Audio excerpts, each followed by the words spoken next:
নমস্কার, আশা করি সবাই খুব ভালো আছেন। আজকে আমি অনেক দিন পর ভিডিও আপলোড করছি। আমি শিম সর্ষে বানাবো, শীতের সবজি, খুব সুন্দর খেতে।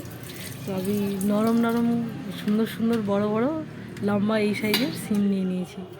তো এটা ঠিক এইভাবে আমি সামনেটার পেছনটা থেকে শিরা তুলে দেব, কেটে নেব।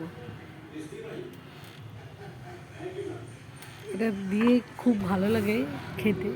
তো আমি একটু হলুদ সর্ষে নিয়ে নেব, কালো সর্ষে, আর তার সঙ্গে দিয়ে দেবো সাদা তিল, কাঁচা লঙ্কা আর এক টুকরো আদা দিয়ে আমি এটাকে বেটে নেব। খুব সুন্দর খেতে লাগে, এতে আর কিছু দেওয়ার দরকার নেই।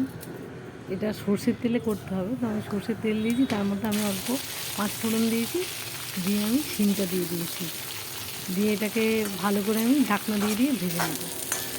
দেখুন আমার ভাজা হয়ে গেছে, আর এটা এমনি ভাজা হলেই সেদ্ধ হয়ে গেছে। দেখুন এর মধ্যে আমি এবার বেটে রাখা মশলাটা দিয়ে দেব। অল্প নাড়াচাড়া করে নিয়ে এর মধ্যে আমি দিয়ে দেব হলুদ গুঁড়ো, অল্প একটু কালারের জন্য লঙ্কা গুঁড়ো, কাঁচা লঙ্কা, লবণ স্বাদ মতো,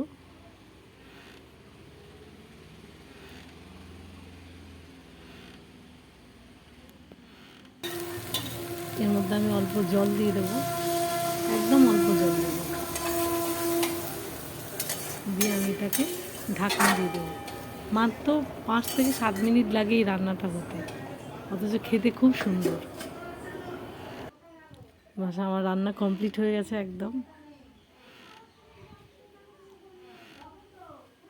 আপনাদের ভালো লাগলে এইভাবে রান্না করে খেয়ে, নিরামিষ রান্না একদম, যে কোনো দিন রান্না করে খেতে পারেন।